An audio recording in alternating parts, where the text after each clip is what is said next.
In this video, I'll show you how to create smooth animations in CapCut using easing. I'll also share 3 tips on which easing type works best for different kinds of movement. First, I'll set up a simple entrance animation using keyframes. As you can see, the CapCut logo enters the screen with a linear movement. We can make this animation much smoother just by changing the easing of the keyframes. Click on the media and you'll see the keyframes. Right-click on the second keyframe. Click Ease Out, and you'll notice that the animation looks much smoother. You can compare the linear and ease out versions side by side. There are also other preset easing options available in CapCut. Just right-click on the second keyframe and select Show All Presets.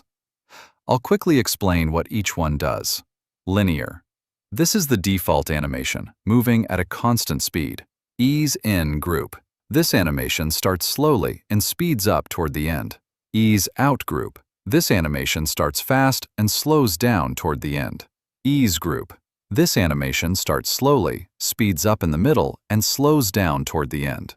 Rebound Group. This animation goes past the target slightly, then comes back, creating a bouncing effect. You can preview each of these by clicking on them and seeing how the animation changes.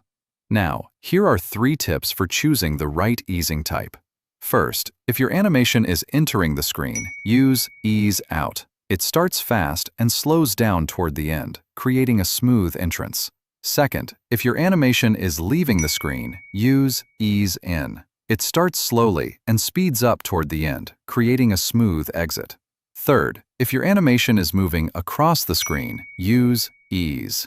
It starts slowly, speeds up in the middle, and slows down toward the end, creating natural-looking movement. Using these simple techniques, you can create smoother animations in your CapCut projects and make your videos look more professional. If you found these tips helpful, please like and subscribe for more content like this.